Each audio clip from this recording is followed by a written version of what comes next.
안녕하세요. 홍해걸입니다. 우리 아이들이 어딘가에 집중하지 못하고 부산하고 또 산만할 때 부모님들 걱정 이만저만이 아닙니다. 혹시 우리 아이가 주의력 결핍, 과잉행동 장애가 아닐까 하는 우려 때문인데요. 영어로는 ADHD라고 표현을 하죠. 요즘 언론지상에 많이 등장하고 부모님들 관심이 많습니다. 그런데 상당히 잘못 알려진 상식도 많다고 하죠. 그래서 오늘은 이 주의력 결핍, 과잉행동 장애에 대해서 자세히 짚어드릴까 합니다. 자, 오늘 심층 토크 전문가로 모신 분은요. 이 분야 연구도 많이 하시고 또 학교를 돌면서 부모님들 대상으로 강연도 많이 하시고 계십니다. 직접 난독증 연구소를 개설해서 연구도 하시고 교육도 하고 계시는 분인데요. 잠실에 병원이 있습니다. 아이마인드 의원이라고 합니다. 우리 서경란 원장님 모셨습니다. 안녕하세요. 네, 안녕하세요. 네, 바쁘신데 선생님 고맙습니다. 아유, 감사합니다. 네, 그러니까 우리 선생님은 쭉 이렇게 오늘 주제인 ADHD를 포함해서 어린이들에게 생길 수 있는 여러 가지 정신적인 문제를 연구하고 또 진료도 하고 계시는 거죠? 예. 네, 어때요? 실제로 선생님 병원에 이 ADHD를 주소로, 그러니까 증세로 찾아오는 부모들이 많죠? 아이들 네, 문제로. 많이 있습니다. 요즘은 엄마들이 아이들의 공부에 대해서도 관심이 많고요. 예. 우리 아이가 어떤 또 정신적인 문제가 있을까 이런 데도 관심이 많아서 어허. 실제로 아무 문제가 없는데도 그래요? ADHD가 아닌가 이렇게 그러게요. 생각하시는 분도 계셔요. 그러니까 이 오늘 주제인 ADHD가 학습 장애하고 또 밀접한 관련이 있기 때문에 더 부모님들이 관심을 갖는 거죠. 그렇죠. 네. 자, 그렇다면 이제 이 ADHD란 무엇이고 또 어떤 의학적인 대책이 있는지 선생님 강연을 좀 들어볼까요? 네. 자, 슬라이드로 좀 진행을 해주시기 바랍니다. 네. 어머님들이 ADHD에 대해서는 많이 들어보셨는데 어떤 분은 AHD, ADH 이렇게 말씀하십니다. 왔다 갔다 해요. 이게 영어로는 Attention Deficit Hyperactivity Disorder. 이거의 약자인데 우리말로는 주의력 결핍, 과잉행동 장애인데 네. 어떤 아이들이냐 한마디로 얘기하면 굉장히 산만한 아이들이죠. 예. 그래서 ADHD가 어떤 아이들이냐를 보면은 크게 증상이 세 가지가 있습니다. 네. 집중력이 유지가 안 되는 주의 산만 증상과 또 행동이 과다하게 나타나는 과잉 행동, 그리고 생각보다 행동이 먼저 나오는 충동성. 이 세 가지가 같이 있는 경우죠. 네. 그래서 대부분은 이게 혼합되어 있는 경우가 많이 있고요. 네. 이걸 구체적으로 좀 설명을 해 주실까요? 주의 산만은 예컨대 어떤 건가요? 예, 주의 산만은 처음에는 집중을 하는데 집중이 유지가 안 되는 경우를 말합니다. 그러니까 요즘 아이들이 학습지 같은 걸 하잖아요. 어떤 애는 학습지 10장을 20분 안에 뚝딱 해내는 애가 있는가 하면은 어떤 애는 한 장을 들고 2시간을 걸리는 경우도 있죠. 그래서 이럴 경우에는 처음부터 집중이 안 된 건 아니고 처음에 약 5분 정도는 집중을 합니다. 그러나 5분 정도 지나고 나면 집중할 수 있는 한계를 이미 초월해 버린 거죠. 이런 경우가 이제 주의 산만이라고 하는데 주로 여자 아이들한테 많이 나타나는 현상입니다. 네, 그건 이제 주의가 산만한 거고 과잉 행동이란 말은 과잉 행동은 그야말로 행동이 통제가 안 돼서 너무 많이 나오는 거죠. 지금 이 그림에 나오는 아이처럼 네. 예, 발에 모터를 달리는 것처럼 모터를 달아요. 예. 붕붕 날아다니는 예. 이런 형태로 행동이 많은 경우죠. 네, 예. 막 손발을 움직이고 왔다 갔다 하고 예, 막. 네. 얘들은 공부 시간에도 돌아다니고 노는 시간에 복도에 뛰어다니고 공부하라고 방 안에 들어가 있으면은 밖에서 들리는 소리에 다 반응을 하는 거죠. 그래가지고 문을 수시로 여는 거죠. 냉장고 문 열었고 또 화장실 문 열었다가 초인종 울리면 제일 먼저 뛰어나가요. 그래서 2시간을 공부를 해도 최 5분을 공부를 못하는 거죠. 이야, 그렇군요. 네. 그래요. 계속 설명을 해 주실까요? 네. 그 다음에 충동성이 있는 네. 것은 우리는 어떤 행동이나 말을 하기 전에 내가 이런 말을 하면은 상대방이 어떻게 생각할까를 그렇죠. 미리 생각하고 우리가 말도 하고 행동도 하는데 얘들은 말이나 행동이 먼저 나오는 겁니다. 아이고. 그러니까 항상 말 실수나 행동 실수가 많이 있게 되는 그 좀 거죠. 버릇없는 아이로 인식이 되겠네요. 그렇죠. 예. 네. 이 세 가지를 갖고 있으면 예. 좀 의심을 해봐야겠군요. 그렇죠. 그런데 요즘 아이들이 이 세 가지가 거의 다 있어요. 그런가요? 그럼 요즘 아이들이 다 ADHD냐? 네. 그건 아니겠죠. 그러게요. 그래서 ADHD는 7세 이전에 진단을 받아야 되고 아. 또 6개월 이상 그게 지속이 돼야 되고 증세가. 또 집이나 학교나 공공장소나 환경에 관계없이 지속될 때 우리가 ADHD라고 진단을 하는 거죠. 야, 이거 아주 중요한 관계 항목이네요. 포인트죠. 그러니까 이게 7세 이전에 나타나야 한다. 그렇죠. 이후에 나타나는 건 아니란 얘기인가요? 어떤 아이가 뭐 학교 잘 다니다가 중학교 때 갑자기 좀 이상하다. 이상해졌다. 이런 예. ADHD가 아니란 아닙니다. 얘기요. 아하. 그럼 그건 뭔가요? 걔는 이제 정서적인 문제로 인해서 2차적으로 ADHD와 유사한 증상이 나타나지만 ADHD는 아닌 거죠. 네. 이거 당연히 만으로 7세를 얘기하는 그렇죠. 거겠죠. 예, 예. 초등학교 들어가기 전이라고 보면 되겠네요. 예, 예, 예. 네. 대체로 이제 집에 있을 때는 단체 생활을 안 하기 때문에 드러나지 않습니다. 근데 유치원에 딱 들어가면은 단체 생활을 하니까 그때 이제 표시가 나는 거죠. 그렇군요. 근데 환경에 관계없이니까 네. 사실은 뭐 집에서도 행동은 그렇게 했죠. 하는 거겠죠. 예, 예. 근데 부모가 잘 몰랐죠. 모른다는 예, 예. 얘기고요. 네. 자, 이건 또 무슨 그래서 얘기일까요? 이런 조건을 다 만족시킨다고 하더라도 네. 또 거기에 광범위하게 또 잡을 수도 있고 또 좁게 잡을 수도 있잖아요. 네. 근데 아이들은 발달 과정에 있기 때문에 그 발달 단계에 따라서 행동의 크기나 운동 범위가 달라지기 때문에 또래 아이들보다 현저히 심해야 되는 거죠. 비교 대상이 또래 아이들입니다. 또래 아이들, 예. 나이가 똑같아야 그래서 한다. 1학년하고 3학년하고 비교하면 1학년이 다 ADHD가 되는 거예요. 그러겠네요. 그러니까 현저히 좀 심해야 되고. 예, 예. 네. 그리고 그 증상으로 인해서 학교 생활이나 단체 생활, 학업 이런 데 지장이 와야만 우리가 디스오더다, 이야. 장애다 이렇게 진단을 할 수 있는 거죠. 그러네요. 우리 시청자 여러분들도 한번 기억해 보십시오. 이 네 가지가 다 만족해야만 의학적으로 이 오늘 주제인 ADHD에 해당된다. 그러니까 이 중에서 요거 하나 정도 부모가 볼 때 좀 심하다. 그걸로 우리가 이렇게 단정 지으면 안 된다는 얘기네요. 그렇죠, 예. 네, 그러네요. 자, 그런데 제가 여쭙고 싶은 건 전체적으로 경향이 요즘 아이들은 좀 이런 추세다라고 말씀을 해주셨는데 예, 예. 그 이유는 어디 있다고 보세요? 예, 이 사회가 옛날 농경 사회하고 이 산업화 사회는 상당히 다르죠. 농경 사회는 일단 부모가 같이 있고 또 조부모까지 같이 있고 대가족이 어떻게 같이 살았다 보니까 아이의 행동이 바람직한 행동이나 잘못된 행동에 대해서 어른들이 지침을 줄 수 있었죠. 근데 점점 핵가족화 되면서 아이가 어른들하고 같이 있을 시간이 없기 때문에 그러네요. 일관성 있게 양육을 받지 못하는데 참 원인이 많습니다. 그러네요. 근데 이제 그런 경향이 있긴 하지만 그게 이렇게 좀 심한 그룹에 들어가는 분들은 그런 아이들은 하나의 어떤 장애로 네. 질병으로 치료가 필요한 그런 대상으로 분류를 해야 한다 이런 뜻이죠? 그렇죠. 네, 알겠습니다. 그다음 설명을 해주실까요? ADHD의 진단 기준인데 예. 우리가 암이라든가 위염이라든가 이런 것은 어떤 조직상의 문제인데 ADHD는 정신 증상이죠. 그래서 드러나는 행동 특성을 가지고 진단을 합니다. 그래서 이 왼쪽에 이 9가지 중에 6가지 이상이면 주의 산만형 ADHD다 이렇게 진단을 하고요. 아하. 이 오른쪽에 9가지 중에 6가지 이상이면 과잉 행동 및 충동형 ADHD라고 진단을 합니다. 둘로 나눈다는 얘기네요. 예, 예, 예. 네. 그래서 이 주의 산만 증상만 나타나는 경우가 약 한 20% 정도 되고요. 네. 또 이 증상만 나타나는 경우가 한 10% 정도 되고 어허. 이 섞여서 6가지 이상인 경우는 혼합형이라고 진단을 합니다. 그게 한 70% 예, 된다는 예, 얘기인가요? 좀 살펴볼까요? 주의 산만 위주로 나타난다는 건 이제 이게 모두 9개인데요. 예.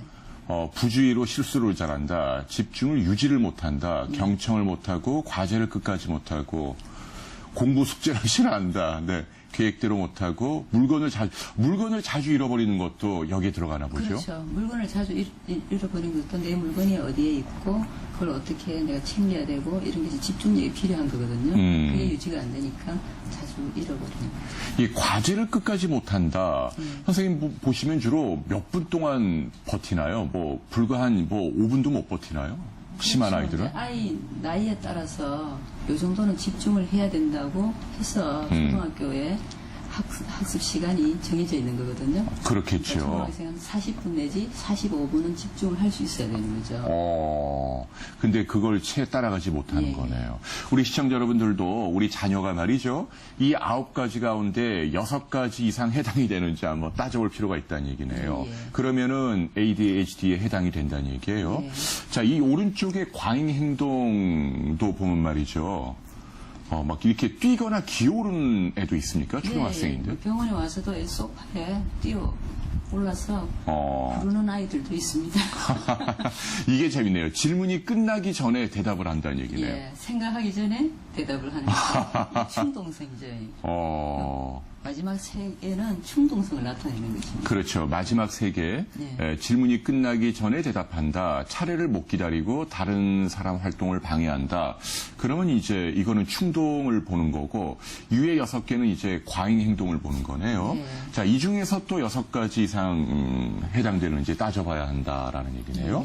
네. 그래서 충동 증상이 심하면은 예후가 좋지 않습니다. 이쪽은 예후가 좋은데 예. 주의 산만 예, 위주면 예, 예. 행동적으로 나타나면 예, 행동 중에서도 충동성. 특히 이 충동성. 예, 야, 이건 좀 뭐라고 할까요? 좀 위중한 설명이시네요. 그러니까 이 모든 것 가운데서도 충동적인 3가지 질문이 끝나기 전에 대답을 해버리고 차례를 못 기다리고 다른 사람 활동을 방해하면 이런 경우는 예후가 좀 안 좋다는 얘기네요. 그래도 치료는 할 수 있는 거죠. 그렇죠. 예, 자, 희망을 갖고 네. 또 설명을 해주시기 바랍니다. 네, 원인이네요. ADHD의 원인은 크게 유전과 환경적인 요소로 나눠볼 수가 있는데요. 유전이 한 70 내지 90%를 차지한다고 봅니다. 이야, 많이 그러면은 차지하네요. 부모가 ADHD면 아이가 반드시 ADHD냐? 그건 아닙니다. 정신질환이라는 것은 여러 가지 인자가 다 같이 작용해서 나타나기 때문에 유전자에 어떤 변화가 있어도 다 나타난다는 거죠. 그 유전자를 변화시키는 여러 가지 요소들이 있죠. 네. 우리가 먹는 것도 유전자를 변화를 시키고 또 환경 호르몬, 중금속 이런 것도 다 유전자의 변화를 일으키기 때문에 유전자와 관련된 요소가 한 70 내지 90%가 되는데 주로 어떤 유전자냐 하면은 우리 신경 전달 물질 중에 도파민과 에피네프린 이런 카테콜 암계통의 이런 신경 전달 물질과 관련된 유전자하고 관계가 있더라는 거죠. 네, 근데 이게 꼭 멘델 법칙을 따르는 건 아니라는 아니라는 얘기죠. 거예요. 뭐 예. 몇 대 몇으로 자녀에게 딱 예, 유전된다. 이건 아니고 예, 예. 어떤 패턴이 될지는 모르지만 예. 확실히 좀 대물리면 되는 것 같다. 그렇죠. 그런 가족력이 얘기네요. 있더라는 거죠. 아하. 그럼 부모 마음이 조금 더 아플 수도 있는 부분이네요. 그렇죠. 네. 그래요. 환경 요인도 있고 말이죠. 네. 환경 요인은 뭐 중금속이라든지 뭐 이런 저주파 소음. 이 저주파 소음이라는 게 뭔가요? 네, 이 저주파 소음 우리가 들을 수 있는 소리의 주파수는 16Hz에서 12,000Hz 정도 되는데요. 우리가 만든 TV라든가 컴퓨터라든가 냉장고, 세탁기, 에어컨 이런 데서 보면 다 소음이 나잖아요. 근데 그 소음들이 대체로 진동 형태로 나죠. 그렇죠. 이 진동은 우리가 소리로 들리는 거는 귀로 들어가지만 진동은 이렇게 몸을 그래서 본 컨덕션이라고 골 전도를 통해서 전달되기 때문에 몸에 진동이 전달돼서 몸을 흔들게 되는 결과가 되는 거죠. 그렇겠네요. 그래서 이런 저주파 소음에 막 오래 노출되면은 ADHD에 더 안 좋을 가능성이 있죠. 네. 그 요즘 환경이라는 게 그런 전자기구들이 참 많은데 말이죠. 아이들에게 안 좋을 수 있다는 얘기고. 알코올도 문제가 되나요? 예. 엄마가 임신 중에 알코올을 사용한 경우에는 ADHD가 그렇지 않은 산모에 비해서 훨씬 많은 비율로 태어납니다. 그러니까 뭐 임신부는 술 드시면 안 된다는 얘기네요. 예, 안 됩니다. 네. 담배도 안 되고요. 그렇겠네요. 그래서 이제 이렇게 유전적인 게 있고 또 저주파나 술과 같은 환경적인 요인도 있고. 네, 여기서 말씀드리고 싶은 거는 중금속도 상당히 중요합니다. 그러네요. 네. 2005년도에 청소년 18세 이하 청소년 400명을 대상으로 모발 미네랄 검사를 하고 했더니 순, 납, 알미늄이 ADHD 아동들이 보통 아이들보다 훨씬 높은데 한 70%가량 높더라는 거죠. 그래요. 그러니까 중금속, 뭐 바다라든지 토양이라든지. 네. 근데 그거는 참 막기가 좀 어렵잖아요. 받기가 어렵지는 않습니다. 그러니까 이제 이 생물 농축이라고 있잖아요. 네. 중금속은 먹이 사슬상 위로 올라갈수록 더 많이 농축이 되잖아요. 예. 그래서 생선을 먹더라도 우리가 연어나 참치 같은 이런 게 아니라 작은 생선. 멸치라든가 이런 걸 먹으면 훨씬 낫겠죠. 예. 작은 생선을 먹어야 예. 된다. 아무래도 농축이 덜 되니까 예, 말이죠. 그리고 그런 덜 거는 먹고. 도움이 되겠네요. 예, 예. 네. 여기 양육 방식이라는 건 뭘 의미하는 건가요? 예. 아이들이 우리가 지금 이런 장소에서는 조용히 앉아 있어야 된다. 이런 걸 알고 이렇게 할 수 있잖아요. 이런 예. 자기 조절 능력이라고 하는데 이런 자기 조절 능력을 습득을 하는 과정을 보니까 아이들이 초등학교 들어가기 전에 이미 일관성 있게 양육을 해야만 그게 습득이 되더라는 거죠. 근데 부모가 부재한 상태에서는 그게 좀 불가능하잖아요. 네. 그래서 아이들이 자기 조절을 습득할 기회가 점점 없어지는 게 문제고요. 아하. 또 엄마가 없어도 어른들이 한 사람이 일관되게 교육을 시켜주면 되는데 그냥 요즘은 도우미들이 또 바뀌잖아요. 그렇구나. 그러다 보니까 네. 어른들마다 훈육 방침이 다 다르니까 아하. 일관성이 떨어지게 되겠죠. 야, 요즘 이렇게 뭐 맞벌이 보육 문제 심각한데 그런 것들하고 다 맞물려 있는 거네요. 그렇죠. 이게 다 맞물려 있는 겁니다. 네. 식습관도 중요한가 봐요. 그렇죠. 식습관도 중요한데 요 뒤에 다 설명을 해드릴 텐데 네. 특히 요즘 오메가3 얘기 많이 하시잖아요. 예. 이 오메가3가 굉장히 중요합니다. 우리 뇌는 수분을 제외하고 나서 고형 성분의 3분의 2가 지방으로 구성이 되어 있거든요. 그렇죠. 그래서 좋은 지방을 섭취하는 게 가장 중요하죠. 그래서 오메가3를 많이 먹고 또 트랜스 지방을 덜 먹으면은 세포막에 유연성이 유지되면서 신경 전달이 아주 원활하게 이루어질 수 있습니다. 네. 자, 자세한 건 그러면 나중에 네. 짚어드리고요. 자, 다음 슬라이드 보실까요? 네. 이거 복잡한데요. 네, 복잡한데 간단하게 설명드리면은 예. 지금까지 집중력과 관련돼서는 카테콜아민이라는 신경전달 물질 계통에서 도파민과 노아에피네프린 이 두 가지가 중요하다고 알려져 있습니다. 이 뇌가 이렇게 있는데 이쪽이 앞쪽이고 이쪽이 뒤쪽입니다. 뒤쪽으로 우리가 모든 감각 정보가 이렇게 들어오거든요. 네. 감각 정보가 들어오면은 이 자극에 대해서 선택을 하고 그러면 여러 자극이 들어오면은 집중력을 어떻게 분배를 할까? 그 분배를 해서 나누어 주는 그런 역할을 이 노아에피네프린이 합니다. 네. 그러면 어떤 게 선택이 되면은 그 자극에 대해서 판단을 하고 계획하고 또 반응을 조절하고 실행을 하는 그 기능을 이제 도파민이 이 두 가지가 다 필요합니다. 네. 그러니까 이 에피네프린 또는 뭐 도파민 이게 일종의 뇌에서 아주 소량 분비되는 신경 전달 물질인데 네. 근데 좀 서글프네요. 이런 그 물질 분자에 의해서 예. 나의 집중력이나 뭐 행동이 막 조절된다는 게 말이죠. 네. 그런데 현대 정신의학은 아무래도 이런 그 생물학적인 설명을 중시한다면서요. 그렇죠. 네, 이런 것들이 다 관여한다는 얘기죠. 그러니까 그 말씀은 그러면은 뭐 아까 말씀하신 훈육 방침이나 교육이나 이런 것도 중요하지만 네. 그러니까 좀 타고나는 경향도 좀 있다는 얘기는 확실히 그렇죠. 네. 이런 것들이 이런 신경 전달 회로에 이상이 있는 경우가 많이 있고 실제로 ADHD 애들은 도파민 계통이 더 문제가 많이 있는 아이들이 많이 있는데 그 도파민이 좀 항진되어 있다. 좀. 도파민이 부족하죠. 부족하다. 예, 예. 부족해야 되겠네요. 예. 네. 알겠습니다. 자, 그러면 또 다음 설명을 예. 보실까요? 그래서 도파민이 주로 관여하는 것이 주로 이 전두엽, 이게 이쪽이 앞쪽이거든요. 네. 이 앞쪽에 있는 뇌 부위를 전두엽이라고 하는데 이 전두엽에 주로 관여하고요. 이 도파민이 또 실행 기능을 담당합니다. 실행 기능이라는 것은 저희들이 어떤 행동을 하기 전에 미리 생각한 것을 계획해서 적절하게 조직화해서 행동을 옮기는 그런 기능을 실행 기능이라고 하는데 이 도파민이 부족하면 이 실행 기능이 안 됩니다. 그래서 성인 ADHD 같은 경우는 실행이 안 되기 때문에 아이들하고 조금 다른 양상으로 일을 자꾸 미루는 형태로. 아이고. 저도 좀 일을 미루는 스타일인데 이 도파민에 좀 문제가 있나 보죠. 예. 빨리빨리 행동으로 못 옮긴다. 예, 예. 실천을 못한다 이런 얘기네요. 예, 예. 아하. 아이고 이게 뭐 갈수록 그 뭐 여러 가지 행동이나 성격이 이렇게 분자 생물학적으로 해석이 되니까 좀 갑갑하긴 하네요. 갑갑하죠. 네. 예. 그래요. 네. 이렇게 아무튼 다양한 경로로 해석을 한다 이런 예. 얘기시네요. 네. 이건 뭔가요? 예, 요즘은 뇌를 촬영하는 영상 도구들이 CT라든가 MRI뿐만 아니라 스펙트나 페트라고 실시간으로 기능을 체크하는 영상 촬영을 할 수 있습니다. 이걸 통해서 보니까 ADHD의 경우에 대뇌 혈류량이 이쪽은 정상입니다. 이쪽은 ADHD의 경우인데 이쪽이 앞쪽인데 빨간색은 많이 활성화되어 있다는 얘기고 노란색은 활성화가 떨어져 있다는 거죠. 전두엽죠. 네, 혈류량이 많이 떨어져 있는 노랗네요. 거죠. 네.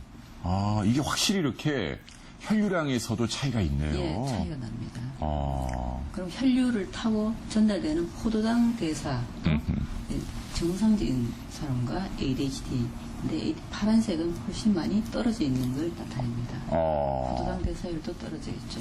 실제로 뇌 기능에 문제가 있는 거죠. 그러니까 뇌를 찍어보면 우리 아이들의 예. 이 ADHD를 갖고 있는 혈액도 앞으로 많이 공급이 안 되고 예, 예. 또 실제로 뇌세포의 포도당 대사도 뚝 떨어져 있고 예, 예.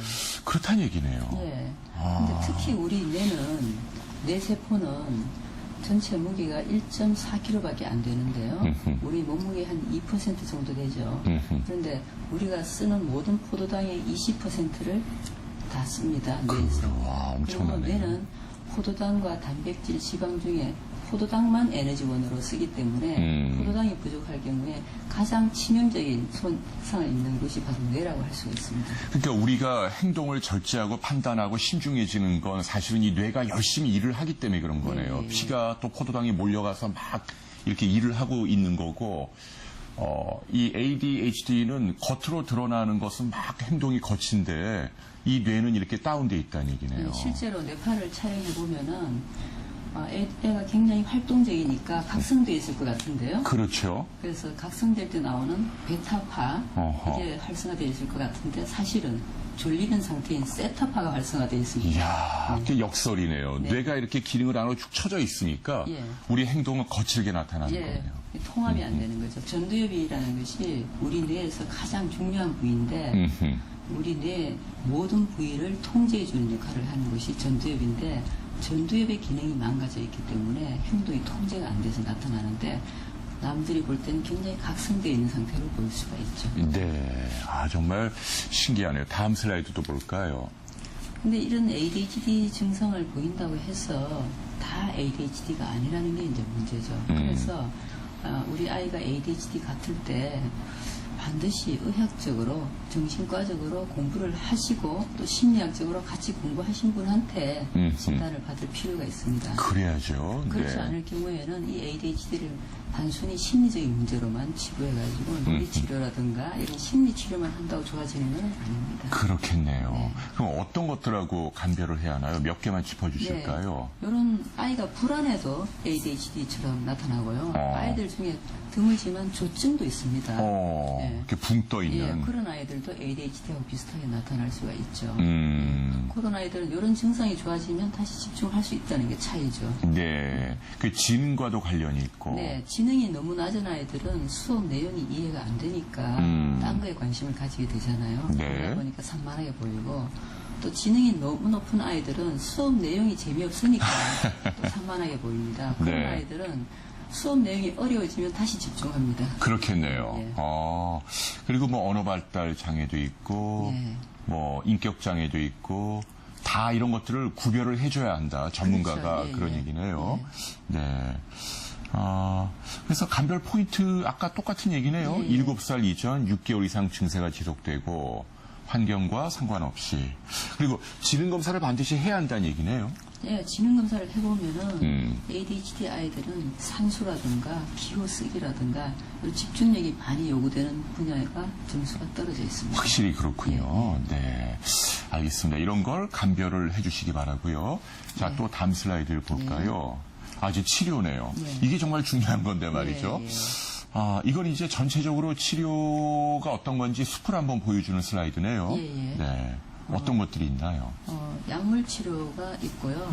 그다음에 얘들이 충동성이 있잖아요. 생각하기 전에 행동이 먼저 나오잖아요. 예. 그래서 생각한 다음에 행동을 할 수 있도록 그 순서를 계속 무한 반복시키면은 자동으로 장기 기억으로 넘어가서 유지가 되는 거죠. 그래서 그런 인지 행동 수정 치료. 있고요. 네. 또 환경 치료, 환경 수정도 있는데 엄마들이 흔히 하는 실수 중에 얘를 공부를 시킨다고 공부방을 잘 멋지게 만들어주는 경우가 있어요. 책상 앞에 책꽂이에 책을 엄청 많이 꽂고 옆에 컴퓨터 모니터까지 딱 놓고 그래서 애가 이제 책상에 딱 앉으면은 공부를 하는 게 아니라 보이는 것마다 다 관심이 있어요. 더 산만해지는 거네요. 예, 그래서 이럴 때는 환경을 아주 단순하게 해주는 게 필요합니다. 그럼 뭐 요란하게 울긋불긋 뭐 장식하는 거 다 빼란 얘기네요. 예. 그러니까 책꽂이는 뒤쪽으로, 오히려 컴퓨터는 뒤로. 거실로 이렇게. 컴퓨터는 거실로, 예. 책꽂이는 아이시야 뒤로. 예. 그러면 덩그러니 책상 하나만 딱 갖다 그렇죠. 놓는 게 좋다. 예.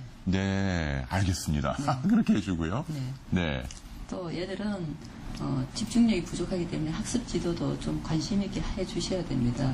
숨은 그림 찾기라든가 퍼즐이라든가 레고 블록 이런 걸 하면은 시각적인 집중력을 높이는 데 도움이 되고요. 어허. 또 책을 읽어주고 무슨 내용이야 예를 들어서 이렇게 하다 보면 청각적인 집중력이 또 좋아지기도 합니다. 말로 이렇게 물어보면서 귀로 예. 듣게. 예. 네. 그 다음, 이건 뭔가요? 사회성 기술 훈련은 얘들은 또래 관계에서 항상 왕따를 당할 가능성이 있습니다. 어허. 충동적이니까 다른 애가 말하기 전에 끼어들어서 방해를 하는 편이죠. 그러다 보면 이제 왕따를 당하니까 이 사회성 기술 훈련은 이런 문제가 있는 아이들 몇 명을 모아가지고 또래들을 그룹을 만듭니다. 만들어서 다른 친구 말할 때 잘 듣고 적극적으로 경청을 하고 그리고 기회를 잘 봐가지고 딱 끼어들어서 자기 주장을 효율적으로 할 수 있도록 그런 방법을 가르치는 게 사회성 기술 훈련입니다. 네. 그리고 뉴로 피드백. 이건 뭐 요새 많이들 하던 건데요. 네. 네. 이게 새로운 개념이기도 하고 예. 비약물적인 치료 중에서 굉장히 효과가 있습니다. 음. 네. 우리 심장에서 나오는 전기적인 신호가 심전도죠. 마찬가지로 뇌에서도 전기적인 신호가 나오는데 이것은 뇌파라고 합니다. 근데 이 뇌파는 사람의 마음 상태하고 일치가 되더라는 거죠. 우리가 지금 굉장히 집중하고 계시잖아요. 이럴 네. 때는 뇌파 중에서 베타파가 활성이 되는 거고요. 근데 약간 졸리거나 멍 때린다. 이럴 때는 알파파가 활성화되고 졸릴 때는 이제 세타파가 이제 활성화되는데 예. 문제는 ADHD 애들은 집중하려고 딱 하면은 세타파가 활성화된다는 문제죠. 그렇군요. 그래서 공부할 때 필요한 베타파가 잘 나오도록 훈련해 주는 게 바로 이 뇌파 치료입니다. 이게 이제 뇌파로 모니터하면서 네. 그 베타파가 나올 수 있게 여러 가지 교정을 게임 해준다는 형태로, 얘기죠. 네, 게임 형태로 점수가 잘 나오게 자기 마인드 컨트롤을 하다 보면은 점수가 점점 잘 나오면 집중이 점점 잘 되는. 그러니까 환자가 스스로 느끼는 거죠. 네. 내가 뭘 할 때 베타파가 많이 나오는지 예. 눈으로 딱 보면서 확인하니까 그렇죠. 말이죠. 네. 네. 자, 이런 뉴로 피드백이 있고, 네. 감각운동 통합치료는 뭔가요? 예, 감각 운동 통합치료는 우리가 어떤 정보든지 들어오는 걸 감각 정보라고 하잖아요. 네. 그게 정보 처리 과정을 거쳐서 아웃풋 운동으로 나오는데 이게 굉장히 순차적인 과정인데 이 과정이 ADHD 애들은 잘 안 되는 거죠. 어허. 그러니까 아웃풋부터 나오는 건데 이 과정 전체를 훈련해주는 프로그램이 있습니다. 아, 인풋, 프로세싱, 아웃풋 이런 순서를 거치도록. 예, 정확하게 리듬에 맞게 이렇게 해주는 그런 훈련이 있는데 그렇게 하다 보면은 정확도가 점점 높아지는 거죠. 먼저 느끼고 예. 그 다음에 행동하고 예. 이걸 이제 가르친다는 그렇죠. 얘기예요. 예. 네.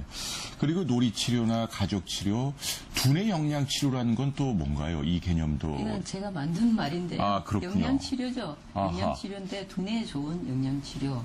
요즘 브레인 푸드 네. 개념이라고. 그러니까 두뇌 건강에 도움이 되는 어떤 예. 영양 치료라는 그렇죠. 얘기죠. 예. 이 이야기도 뒤에 자세히 다 예, 나오겠죠. 나옵니다. 자, 그럼 자세히 좀 짚어볼까요? 하나하나씩. 네. 자, 약물 치료가 역시 제일 중요하죠. 그렇죠. 제일 중요합니다. 네. 설명해 주실까요?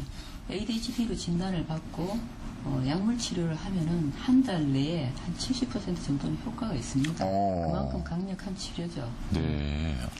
앞에서 말씀드렸듯이 그 ADHD에 관련된 신경전달 물질이 도파민하고 노아에피네프린 두 가지가 있다고 그랬잖아요. 그 약물 치료도 도파민 계통에 작용하는 게 있고 노아에피네프린에 작용하는 두 가지가 있는데 네. 이쪽이 먼저 개발이 됐습니다. 그리고 이쪽 약물들은 다 각성제인데 성분은 메틸페니데이트, 암페타민 이렇게 있습니다. 근데 지금 가장 우리나라에서 대중적으로 쓰이고 있는 게 메틸페니데이트인데 이 네. 메틸페니데이트는 작용 시간에 따라서 4시간짜리 페니드, 어허. 8시간짜리 메타데이트, 어허. 12시간짜리 콘서타. 콘서타 이런 식으로. 그러니까 여기를 보시면 이 메틸페니데이트는 성분명이고 네. 여기 세 가지는 이제 상품명이네요. 그렇죠. 예. 근데 이제 작용 시간에 따라 이렇게 구분이 된다는 얘기예요. 4시간, 8시간, 12시간. 예, 콘서타 이거 굉장히 대중적으로 많이 그렇죠. 쓰이는 예. 약인데 예. 이게 제일 오래 작용하는 거예요. 그렇죠. 12시간까지. 12시간. 예. 아하. 그래요. 그리고 또 이 뒤쪽은 이거 성분명이 암페타민이네요. 네네. 암페타민이 대개는 이제 좀 부정적으로 뭐 필로폰 예, 계열의 필로폰이라고 약인데 알고 있는 그러게요. 거죠. 근데 실제로 이게 치료제로 같은 쓰인다는 겁니다. 얘기 같은 예. 거지요. 예. 그리고 이제 상품명은 에더럴이라고 예, 예. 하고요.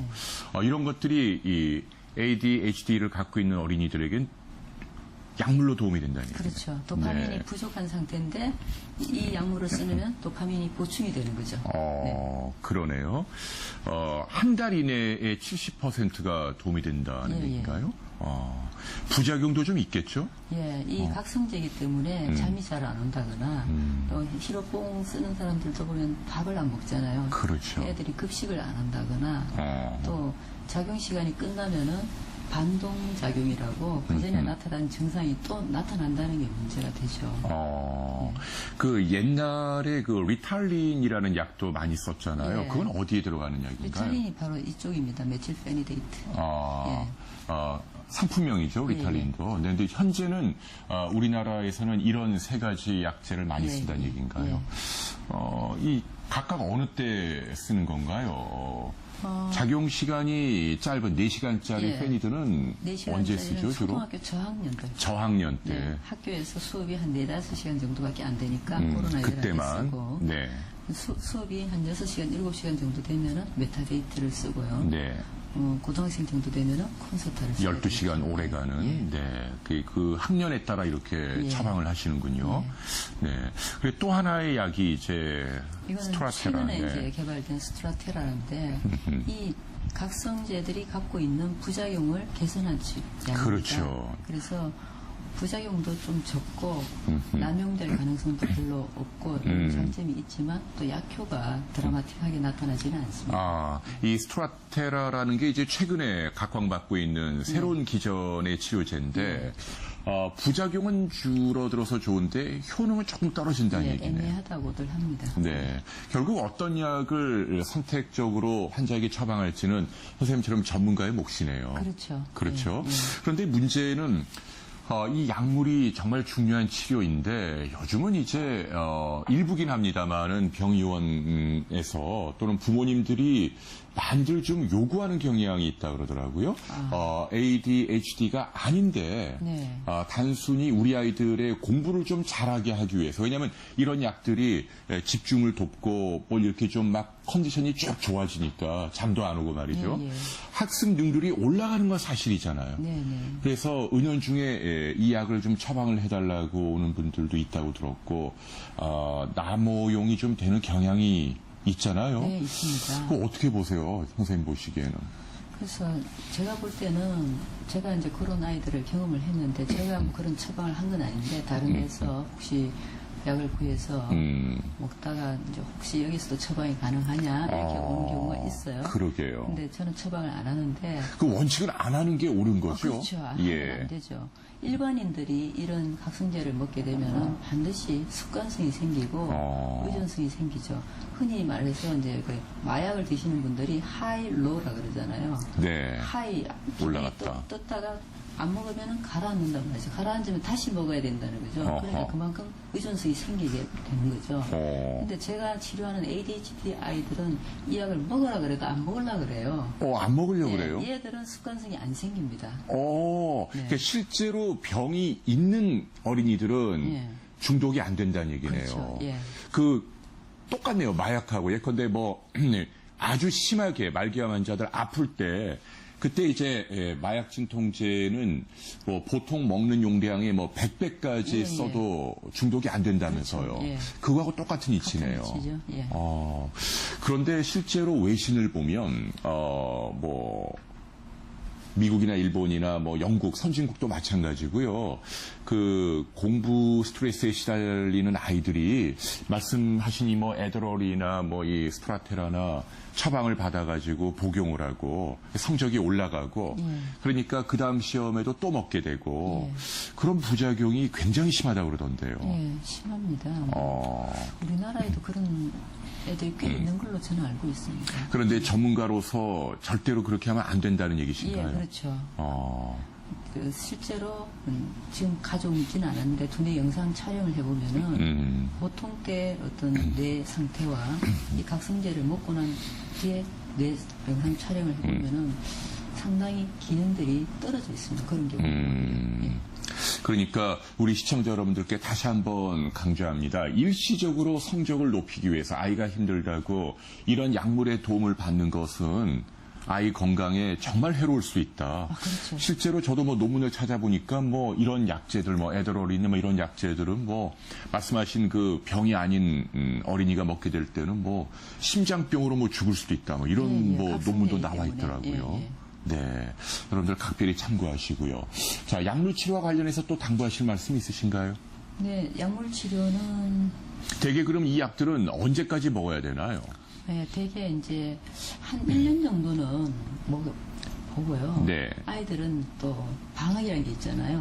겨울 방학이나 여름 방학을 기회로 해서 한번 끊어봅니다. 끊어보면은 아이가 괜찮으면은 안 먹어도 되죠. 그렇죠. 근데 이제 끊기 전에 집중력 검사라고 있어요. 객관적으로 그 검사를 해보면은 아이가 좋아진 게 확인이 되겠죠. 그런 경우는 끊어도 되고요. 또 아이들이 새 학기 되면은 또 헤매기 시작합니다. 새로운 규칙이 생기기 때문에 그럴 때 잠깐 쓰기도 하고 근데 대체로는 1년 있다가 다시 끊어보고 괜찮으면은 영구히 끊고 아니면은 또 쓰는 이런 쪽으로 하고 있습니다. 근데 대체적으로 긴 안목에서 보면 어떤가요? 예후가 사춘기 정도 되면 아이들이 좀 스스로 통제력이 좀 생기고 좋아지는 경향이 있지 않나요? 어떻게 보세요? 사춘기가 되면은 우리 뇌에서 전두엽이 비로소 완성이 되는 시기입니다.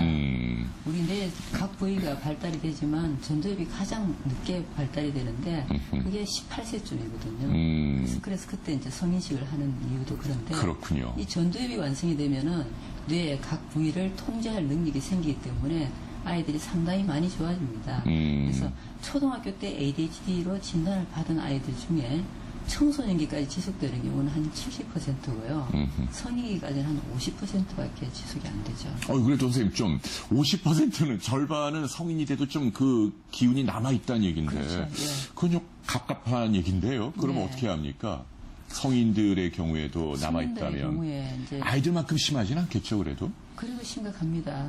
직장을 한 군데 오래 못 있고 남친이나 여친도 수시로 바꾸고 그런가요? 또 업무를 예. 오래 지속하지 못하고 이런 문제는 여전히 있는데 문제는 성인이 되면은 성인의 형태로 바뀌는 거죠. 어린애들은 행동이 크다면은 중학생 정도 되면은 이런 손, 발, 팔다리 이런 큰 근육을 사용하는 것이 아니라 손가락, 발가락 이런 작은 근육을 사용하고요. 작은 근육이 막 부산하게 움직여요. 네. 성인이 되면 이런 것도 별로 없어지고 생각이 부산해지는 겁니다. 생각만. 예. 그것도 골치 아픈 건데 말이죠. 그렇죠. 그래서 이 어릴 때 적절하게 치료해주면 그러면 성인기 때 남게 되고 이럴 확률이 줄어든다 이런 그렇죠. 얘기인가요? 예. 네. 근데 ADHD를 치료를 안 하면은 이게 도전적 반항성 장애라고 어른들한테 대들고 그런 아이들이 있잖아요. 그런 아이들로 바뀌기도 하고 그 다음에는 학교에서 문제가 있잖아요. 불행장애 그쪽으로 발전이 되고 반사회적 인격 장애로까지 발전할 수가 있습니다. 네. ADHD로 출발해서 반사회적 인격 장애로 가는 아이들이 한 10 내지 20% 정도 됩니다. 이런 사이코패시들이 ADHD에서 출발하는 경우가 상당히 많이 있다는 거죠. 아이고, 그러니까 아무튼 빨리 적절하게 예. 치료를 좀 해야 할 것 같고, 예. 그러니까 실제로 그렇게 의학적인 진단을 거친 경우에는 이런 약들이 안전하다, 중독이 되는 건 아니다라는 얘기시고요. 자, 또 다음 치료 볼까요? 아하. 예, 뇌파 치료인데요. 음흠. 우리가 졸릴 때 나오는 세타파, 세타. 멍할 때 나오는 알파, 집중할 때 나오는 베타파인데 ADHD 애들은 집중하려고 하면은 이런 게 이게 나오는 거예요. 거죠. 그래서 요 보라색이 바로 세타파인데 요거를 다운시키고 이거는 하이 베타라고 베타 중에서도 너무 주파수가 빨라서 또 방해하는 뇌파가 있어요. 이것도 다운시키고 집중에 필요한 베타파를 올려야 올리는 되는군요. 그런 이렇게 하면 여기 점수가 막 올라갑니다. 그러네요. 여기 여러 가지 이벤트가 생기면서 점점 잘하게 되도록 유도를 하죠. 그러니까 이런 큰 화면이 예. 아이들 눈에 딱 나타나는 거죠. 그렇죠, 예. 아이들이 뭔가 이렇게 조작을 하겠네요, 게임처럼. 손으로 조작하는 건 하나도 없고요. 아. 머리에 이제 전극을 부착해서 네. 여기서 나오는 신호를 이쪽으로 보여주는 거죠. 그래요. 예. 그러면 아이들 눈에서 이게 이제 막 올라가고 이게 떨어지면 예. 아 이거 안 되겠구나. 예. 그래서 이게 올라가고 이게 다시 떨어질 수 있도록 자기가 뭔가 의식적으로 노력을 한다는 얘기네요. 그렇죠. 예. 그러면서 이제 훈련을 하게 되고 네. 좋은 습관이 만들어지고 아하 이게 근데 병원에 가서 해야겠죠, 당연히. 네, 병원에서 할 수 이 있어요. 외래 같은 데 이렇게 딱 앉아서 이렇게 보면서 예. 뭔가 이렇게 머리에 쓰고 하는 건가요? 네, 전극을 부착해가지고. 붙여가지고요. 보통 한 몇 분 정도 합니까? 한 번 할 때? 한 번 할 때 한 36분 요 정도로 합니다. 앉아가지고 예. 말이죠. 왜냐면 횟수가 중요하거든요. 두뇌도 어떤 반복 횟수가 많아질수록 그 상태가 유지될 가능성이 더 많은 거죠. 그럼 병원에 와서 한 30여 분 정도 앉아서 하게 되는 거고, 이런 걸 얼마나 자주 하나요? 일주일에 한 번 정도 오나요? 일주일에 한 번 하면은 그만큼 효과가 적고요. 좀 자주 할수록 효과가 있죠. 자주란 말은 그러면 거의 매일, 예, 거의 매일 하면 더 좋은데 어허. 보통 한 주 3회 주 3회 정도. 예. 글쎄요, 이 뇌파 치료 도움이 될 것 같아요. 약물도 아니고, 뭐 이렇게 여기저기 찌르는 것도 아니고. 예, 비약물적 치료 중에서 굉장히 효과적입니다. 근데 죄송하지만 약물 치료는 보험은 될 것 같은데요. 예, 예. 건강보험. 네, 예. 이 뇌파 치료는 어떤가요? 아직 보험이 안 됩니다. 그렇군요. 예. 그러면 이 치료는 환자가 100% 본인 부담을 하는 예, 그런 예, 치료네요. 예. 비용을 자꾸 여쭤서 죄송한데 어느 정도나 될까요? 병원마다 다르겠지만 한 번 병원마다 치료하는데 거의 다 일정할 텐데요. 1회에 한 5만 원 정도. 5만 원 합니다. 내외 예, 그렇게 예. 생각하시면 되겠네요. 자, 이런 방법이 있다는 거 알겠습니다. 또 다음 슬라이드 보여주실까요? 이건 뭔가요? 그래서 먹는 거네요. 예. 네. ADHD 아이들을 위해서 다이어트를 어떻게 해야 될까 제가 생각해 봤는데요. 네. 일단 고단백 저단순당 시기를 해야 되는데 도파민이나 노아에피네프린 이런 신경 전달 물질이 페닐알라닌이라는 아미노산에서 만들어지거든요. 이 아미노산은 단백질에서 만들어지기 때문에 단백질을 잘 먹어야 되는데 좋은 단백질을 먹어야 되겠죠. 네. 그다음에 당을 좀 조심해야 됩니다. 탄수화물을 엄마나 학교에서나 애들이 자라고 나면은 설탕, 뭐 사탕 이렇게 주는 경우가 있어요. 예. 근데 이 당을 많이 먹다 보면은 어떤 현상이 생기느냐 하면은 당이 혈중에서 갑자기 높아지면 당뇨나 비슷한 상태가 되죠. 당뇨나 비슷한 상태가 되면은 우리 몸에서는 인슐린이 분비가 돼서 당을 갑자기 너무 높으니까 너무 또 낮게 떨어뜨리는 거예요. 그렇죠. 반동 현상이죠. 반동 이렇게 되면은 가장 치명적인 손상을 입는 데가 아까 우리 두뇌만 포도당만 쓴다 그랬잖아요. 그 포도당만 쓰는 두뇌가 또 치명적인 손상을 입기 때문에 갑자기 아이들이 안절부절 못하면서 당을 찾게 되는 거죠. 그래서 단순당 중독이 되는 겁니다. 그래서 다시 올라가면 다시 떨어지고 이렇게 롤러코스터를 타면서 아이들이 점점 행동이 통제가 안 되게 되거든요. 그래서 ADHD 아이들을 위해서는 다이어트를 일단 당 조절부터 시작을 해야 될 것 같습니다. 그래서 이렇게 단순한 당이라는 게 혀끝에서 빨리 단맛이 느껴지는 거죠. 그렇죠. 뭐 예. 설탕이나 사탕 같은 네. 초콜릿 같은 거요. 그래서 대신 이 복합당이 좋다 이런 얘기신가요? 예. 그래서 현미나 야채 위주로 된 식사를 하시면은 좋죠. 그러니까 이게 이 복합당은 우리 위장 안에서 서서히 소화가 되니까 당을 천천히 올리고 이렇게 천천히 떨어지고 그러니까 뇌가 좀 안정이 되는데 그렇죠. 이 단순당은 쭉 올라갔다 뚝 떨어지고 뭐 이러다 보니까 이 뭐라 할까요? 안절부절 못하게 만드는 불안정한 상태니까 말이죠. 어머니들 꼭 참고하셔야겠네요. 네. 식사를 바꾸셔야 합니다. 현미 위주로 말이죠. 네. 오메가3 얘기가 나오네요, 역시. 요새는 뭐 안 끼는 데가 없는데 오메가3가 우리 건강에 뭐 중요하다는 건 이제는 많은 분들이 알고 계실 것 같은데. 그래서 오메가3를 드시는 분들이 상당히 많이 있죠. 네. 그런데 문제는 오메가3가 생선에서 대부분 추출을 합니다. 그렇죠. 근데 생선이라는 게 바다에서 나기 때문에 수은이 많이 오염이 돼 있고 또 PCB라고 환경 호르몬, 발암 물질이 많이 오염돼 있는데 오메가3를 먹는 게 중요한 게 아니고 몸에 해로운 것을 뺀 오메가3를 먹는 게 중요하거든요. 그래서 오메가3 이런 큰 통 한 통에 10,000원 하고 이런 거 드시면 아니 되고. 그러게요. 마트 같은 데 가면은 싼 제품도 많이 있는데 그런 것들은 아무래도 좀 말씀하신 순도가 좀 떨어질 우려가 있는 것 같아요. 그래서 대체로 보면은 멸치라든가 크릴새우, 아주 작은 생선에서 추출한 오메가3를 드시는 게 좋고요. 또 뉴로민이라고 이 생선 어류들이 먹고 사는 그 해조류 있잖아요. 해조류 식물성을 바탕으로 해서 오메가3를 추출한 게 있습니다. 이런 것들이 좋다는 거죠. 그렇게 지금 말씀하신 이 오메가3는 이제 영양제를 얘기하시는 거네요. 네, 영양제 형태로 좀 드시는 게 도움이 될 것 같아. 우리 아이들에게 먹이시라는 얘기고. 그리고, 뭐, 영양제도 결국 뭐, 선생님처럼 전문가의 의견을 듣고 또 처방을 받고, 드시는 게 좀 더 좋겠다. 뭐 그런 얘기네요. 네, 요즘 영양 상태에 대해서도 정확하게 검사를 할 수가 있거든요.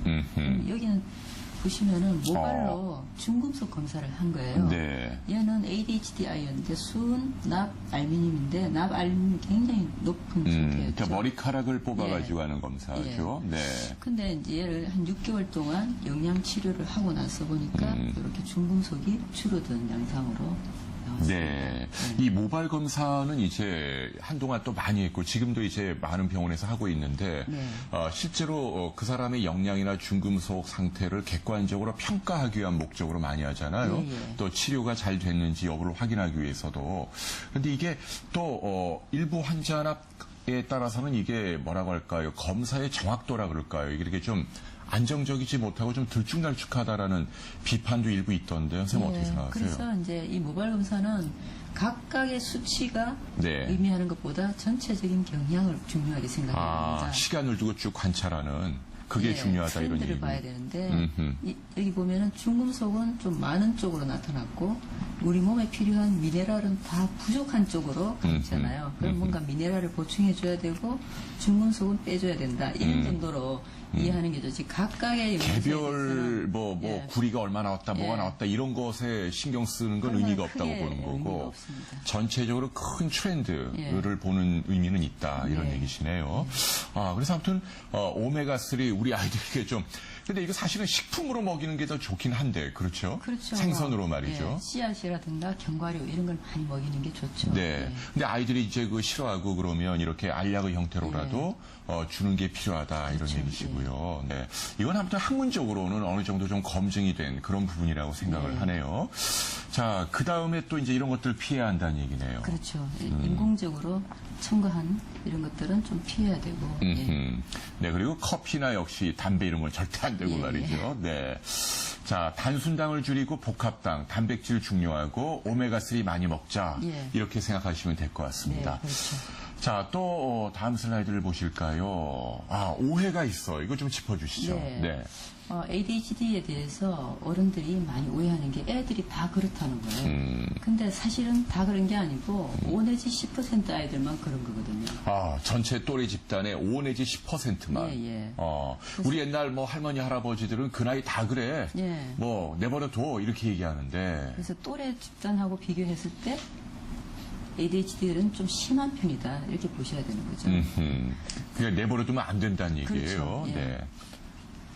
그다음에 정신만 차리면 집중할 수 있다. ADHD 아이들이라고 하더라도 어느 순간 굉장히 집중하는 시간이 있어요. 그럼 그때 한번 집중하는 모습을 보면은 엄마들은 우리 애가 저럴 때가 있었는데 얘가 정신만 차리면 집중할 수 있는데 안 한다 이렇게 생각하시는데 그게 아니고 걔가 그 순간에 집중하기 위해서 너무나 많은 노력을 했다는 걸 부모는 모르는 거예요. 그렇군요. 그래서 이것도 잘못된 거다라는 얘기고요. 부모님들 꼭 유념하시기 바라고요. 그 다음에 게임 중독을 부모님은 집중하는 걸로 착각하시는데 게임 잘하는 아이들 뭐 손놀림이 예사롭지 않거든요. 그걸 보고 이제 우리 애가 게임을 4-5시간 꼼짝도 안 하고 하니까 집중력이 대단하다 이렇게 얘기하는데 이건 중독이라고 표현합니다. 왜냐하면은 우리 두뇌에는 우리가 생존과 관련해서 어떤 중요한 일을 하고 나면은 보상을 해주는 보상 시스템이 있는데 그게 바로 도파민하고 관계가 있는데요. ADHD 애들은 선천적으로 도파민이 부족하기 때문에 이 선천적으로 보상 회로가 가동될 때까지 기다릴 수가 없는 거예요. 그래서 도파민을 성급하게 가압을 한다는 개념이 있잖아요. 빨리 빼서 쓴다고. 그렇게 해서 이제 굉장히 자극적인 게임에만 집중을 하는 거죠. 그래서 도파민을 가압을 해서 쓰는 개념입니다. 그러네요. 그래서 게임을 4-5시간 하고 나서 보면 아이들이 대체로 귀차니즘에 빠지는 거죠. 근데 도파민을 가압을 한다, 빌려서 쓴다. 그 결국은 게임 많이 하는 건 안 좋은 거예요. 그렇죠. 어떤 경우든. 탈진이 되는 거죠. 그러게요. 그리고 ADHD 이 어린이들일수록 이 게임에 집착하는 경향이 크다는 얘기인가요? 보통 아이들보다 한 5배 정도. 어이고. 그 게임 잘한다. 이거 뭐 좀 눈여겨봐야 할 일이네요. 그렇죠. 너무 잘하면 말이죠. 자, 그 다음은 또 뭔가요? 또 어른들이 나이가 들면 없어진다 이렇게 생각하는데 나이가 들면 아까 말씀드렸듯이 그러게요. 성인의 형태로 바뀌는 거죠. 그래서 우리 사회에 문제를 많이 일으키는 사람들 중에 어린 시절에 ADHD 같은 사람도 많다는 거죠. 그래서 어릴 때 빨리 적절하게 치료가 적극적으로 필요하고 자, 5번째는 뭔가요?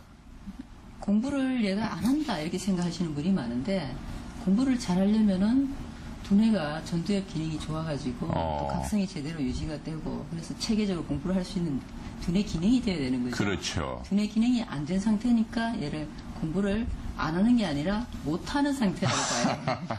근데 부모님들은 대개 이제 우리 아이가 머리는 좋은데 단지 공부를 안 할 뿐이야 이렇게 스스로 위안 삼잖아요. 그게 아니란 얘기네요. 그렇죠. 그러니까 아무튼 뭐 이런 오해가 있다는 거 기억하시고 결론은 뭐 7세 이전에 말씀하신 그런 증세가 나타나면 전문가를 좀 빨리 찾아야겠다라는 생각이 드네요.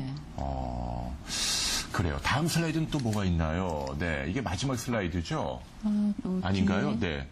설명을 좀 해주십시오. 그래서 부모님이 ADHD에 대해서 사전 지식을 갖고 어떻게 대처해 나가야 되는데 일단 얘들은 또래들보다 한 2년 정도 정서적으로 미성숙한데 2년 정도. 그거는 이제 신경학적인 원인에 기인을 한다는 거죠. 전두엽의 발달이 다른 아이들보다 늦다 이렇게. 그러니까 심리적이라는 얘기는 그 아이가 뭐 인격이 부족하고 성격이 나빠서 그런 게 아니라 뇌 회로 자체가 그런 거다라는 얘기시고요. 그래서 이런 아이기 두뇌 기능이 이렇기 때문에 정확하게 자라기 위해서 또래보다 시간이 더 많이 걸리는 게 당연하다고 보셔야 되는 거죠. 그리고 전두엽이 하는 역할이 원인 결과 관계를 이해하는 능력이 있는데 그게 전두엽 발달이 안 됐으니까 잘 안 될 거란 말이죠. 그래서 다른 아이들보다 뭘 하더라도 시간이 더 오래 걸린다는 것도 이해를 해 주셔야 되고요. 그리고 행동이 항상 크고 반응이 빨라서 반에서 무슨 소독만 있으면 얘들이 끼어 있거든요. 근데 가서 보면은 얘들이 원인 제공은 하잖아요. 충동적이니까. 근데 문제를 키우는 것은 아까 말씀드린 품행장애라든가 이런 아이들이 문제를 더 키우고 ADHD 애들은 오히려 왕따를 당하는 쪽이라는 말이 그러게요. 그렇죠. 그러니까 실제로 좀 더 나쁜 건 품행장애 애들이 더 이렇게 의도적으로 키우고 ADHD 애들은 좀 희생양이 되는 경우가 크다는 얘기네요. 괜히 욕만 먹고.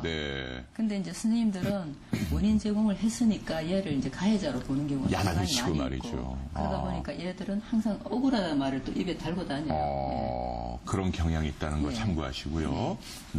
그리고 얘들은 도파민이 부족하기 때문에 도파민이 하는 역할 중에 쾌락을 담당하는 게 있는데 네. 이 비난을 하면 쾌락적이지 않기 때문에 굉장히 싫어합니다. 그래서 칭찬을 해줘야만 도파민이 보충되기 때문에 해보고 싶은 마음이 생기거든요.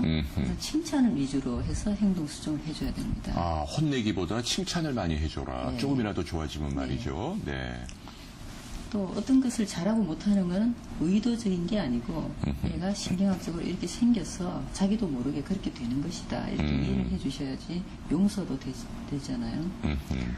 그래서 모든 아이들을 똑같이 대하는 것은 공정한 것이 아니고 얘들은 집중력이 부족하니까 과제를 주더라도 좀 적게 내주고 예, 또 다른 아이들보다 완성도가 떨어지더라도 칭찬을 많이 하고 이런 게 필요합니다. 네. 그래서 완벽을 기대해서는 안 된다는. 그러게요. 이 슬라이드는 정말 부모님도 그렇지만은 우리 학교의 선생님들이 좀 잘 보셔야 될 것 같네요. 네. 자, 다음 슬라이드 볼까요? 그래서 부모님들이 이런 아이들을 대할 때 한 10가지 정도 지도 원칙이 있는데 간단히 말씀드리면 얘들은 도파민이 부족하기 때문에 도파민을 자주 보충해준다 이런 개념으로 생각하시면 됩니다. 어떤 행동을 했는데 오늘 이런 행동을 했는데 며칠 있다가 야단치면 효과가 없습니다. 그렇겠네요. 바로 빨리 반응을 해야 되고. 그러니까 행동을 아기가 좀 잘못하면 바로 즉시 교정을 예. 해주라. 예, 예. 네. 그리고 반응도 한 번 한 것보다는 자주 하는 게 더 효과적입니다. 자주 한다는 얘기는 예. 한 번으로 끝내는 게 아니라 예. 자꾸 되풀이해서 아니 그런 행동이 있을 때마다 개입을 계속 하는 거죠. 예. 있을 때마다. 예. 네. 그리고 다른 아이들한테는 사탕을 하나를 주면 얘는 2개를 줘야 된다는 얘기죠. 더 칭찬을 많이 예, 해야 한다. 예, 예. 아하. 그리고 벌 주기보다 상부터 주고 아이들이 마음을 열 수 있도록 한 다음에 행동 수정을 해줘야 된다는 것이고 또 항상 상황에 맞게 일관되게 양육을 해야 되는데 이런 상황에서는 또 저렇게 하고 이렇게 하시면 안 된다는 거죠. 그다음에 아이들이 타고난 기질 자체가 이러니까 아이가 아무리 노력해도 한계가 있으니까 좀 너그럽게 봐주셔야 된다는 거고요. 또 새로운 상황에 갈 때는 아이도 새로우니까 어떻게 행동해야 될지 모르니까 미리 계획을 세워가지고 너가 이렇게 잘하고 나면은 내가 뭐 예를 들어서 어떻게 해줄게 이런 약속을 하고 이제 들어가는 거죠. 그리고 잔소리라는 것은 옳은 말을 계속 반복하는 게 잔소리인데 네. 잔소리를 하지 말고 얘들하고 약속을 미리 정해놓는 거죠. 이럴 경우에는 상을 주고 이럴 경우에는 벌을 준다. 이런 약속을 한 다음에는 어떤 잘못된 행동이 나오면은 잔소리할 것이 아니라 그 약속에 준해서 바로 상과 벌로 대응이 들어가야 된다는 거죠. 상보를 명확하게 행동으로 하면 되지. 예. 계속 그렇죠. 예, 잔소리할 이유가 없다. 예, 예. 잔소리는 아이들도 싫어하는군요. 그렇죠. 네. 예. 그래요. 그 다음에 그리고 이제 부모도 이런 문제에 너무 큰 자존심을 여기다 걸면 안 된다는 거죠. 내가 능력이 없어서가 아니라 아이가 그런 특성이 있어서 안 되는 거기 때문에 이게 안 된다고 해서 내가 무능하다고 생각할 건 없다는 거죠. 아하. 예. 그리고요. 네. 그리고 아이가 그런 것을 부모가 원하는 수준까지 못한다 하더라도 용서할 줄도 알아야 되는 거죠. 그래야겠네요. 예. 그래야지 서로 좀 여유를 그렇죠. 갖고, 예. 네. 자, 이 10가지 지도 원칙, 우리 부모님들도 잘 기억하시기 바랍니다. 자, 또 다음 슬라이드가 있지요. 네, 이게 이게 이제 마지막 마지막 슬라이드네요. 네. 그래서 그럼 실제로 교사나 부모님이 어떻게 해줘야 될까? 학교에서 이제 이런 아이들이 둘, 셋 이렇게 있잖아요. 선생님이 얘들을 묶어서 관리할까 이렇게 하면서 그러니까 서로 짝꿍을 시킨다는 예, 얘기예요. 이렇게 짝꿍을 딱 시켜놓으면은 이건 엄청난 큰 문제가 되는 거죠. 더 나빠진다는 예, 얘기죠. 예. 그래서 이럴 경우에는 이렇게 멀리 떨어뜨려서 선생님이 바로 통제할 수 있는 맨 앞자리에 가장자리로 이렇게 배치를 하는 쪽이 오히려 그러니까 효과적입니다. 선생님이 딱 교탁에서 아이들을 바라볼 때 맨 앞줄에 예. 또 서로 좌우로 딱 떨어뜨려 놓는 예, 게 예. 가장 좋다는 얘기네요. 그렇죠. 통제하기가 좋죠. 예. 그리고 이런 아이들은 또 긍정적인 롤 모델을 찾아서 딱 어떻게 붙여주면은 또 그런 사람 얘기는 잘 들어요. 예를 들면 회장하고 어허. 짝꿍을 딱 해주면은 회장 얘기는 또 잘 듣습니다. 아, 그래요? 충성을 다해서. 또 예. 그런 경향이 있군요. 네. 그리고 무슨 뭐 보직이랄까요? 무슨 그렇죠. 예. 환경 반장 이런 이런 아이들은 자리도 칠판 닦는 담당이라든가 어허. 이런 움직이면서 할 수 있는 역할을 주면 굉장히 좋아하죠. 그러네요. 예. 감투를 좀 주라는 예. 얘기네요, 아이에게. 네. 그리고 또 어떤 주의사항이 또 있을까요? 지루하거나 참기 어려워하는 상황을 줄여야 되는데 엄마들이 잘못 생각하시는 게 우리 애가 집중력이 없는데 바둑을 시켜야 될까요? 아이고. 태권도를 시켜야 될까요? 이렇게 네. 질문하는 경우가 있어요.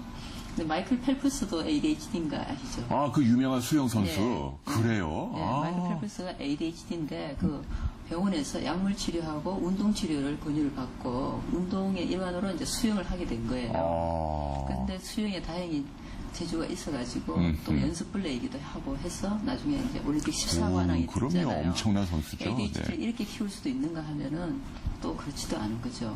근데 애들을 운동을 시켜야지. 보통 얘들은 뇌파가 굉장히 졸리는 뇌파가 활성화되어 있다 그랬잖아요.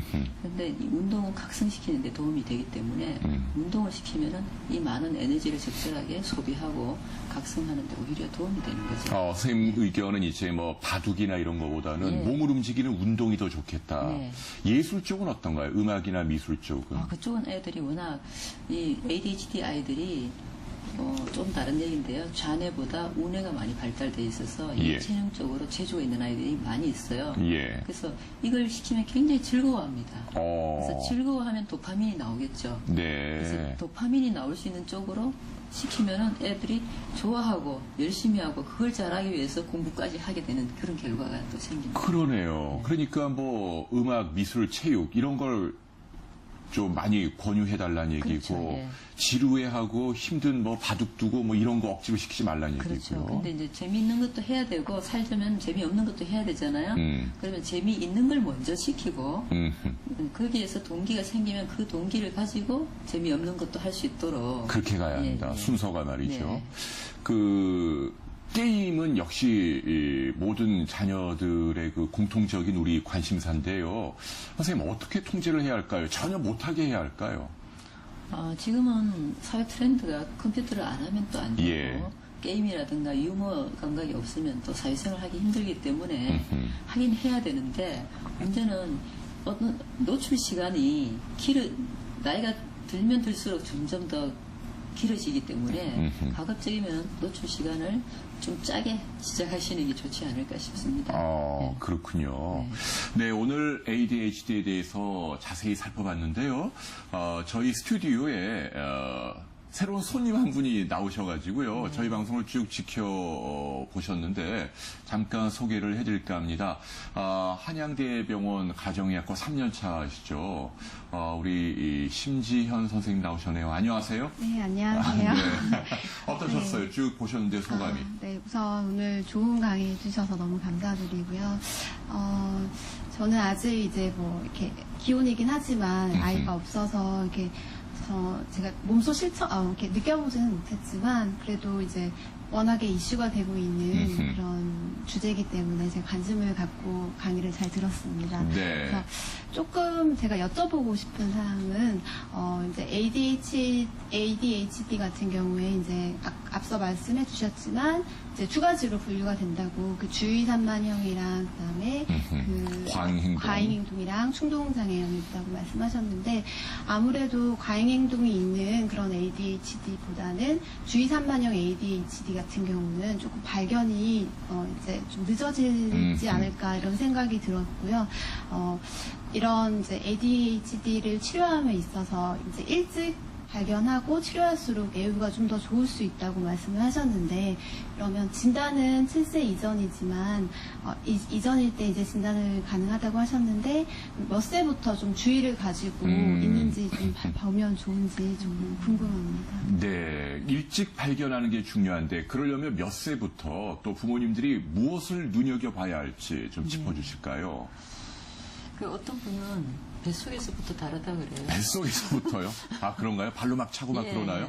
노는 게 다르다고. 실제로 근거가 있는 얘기인가요? 의학적으로도? 예, 실제로도 근거가 있거든요. 그러게요. 그렇다면서요. 네.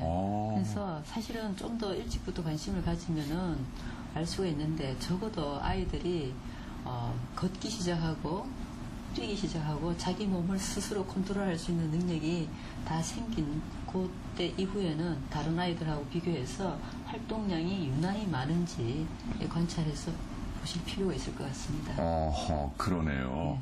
그러니까 굉장히 이른 연령대부터 나타난다는 거. 우리 아직 아기는 갖고 계신 건 아닌데 말이죠. 네. 나중에 이제 임신하시면은 좀 살펴보셔야 되겠네요. 네, 너무 도움이 될 것 같습니다. 네, 뭐 우리 선생님 차분하셔가지고 그럴 것 같지는 않고 말이죠.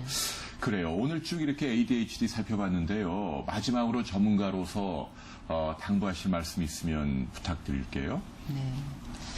ADHD가 사회가 복잡해지면서 점점 많아지고 있는데 사실은 우리가 조기에 발견을 해서 조기에 개입해서 치료를 하면은 이 ADHD가 결국은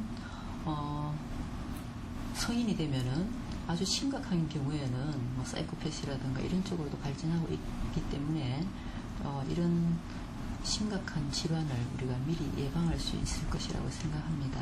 그래서 부모님들이 잘 유의해서 관찰해 주셔서 이 ADHD 아이들을 미리 발견해서 우리가 마이클 펠프스처럼 훌륭한 아이로 키워주셨으면 감사합니다. 그래요. 그래서 아무튼 전문가의 도움을 일찍 받을 필요가 있지 않나라고 생각을 하고 말이죠. 자, 오늘 정말 좋은 말씀 해주셨네요. 아이마인드 정신건강의학과 또는 클리닉 원장으로 계십니다. 우리 서경란 선생님 대단히 고맙습니다. 감사합니다, 선생님.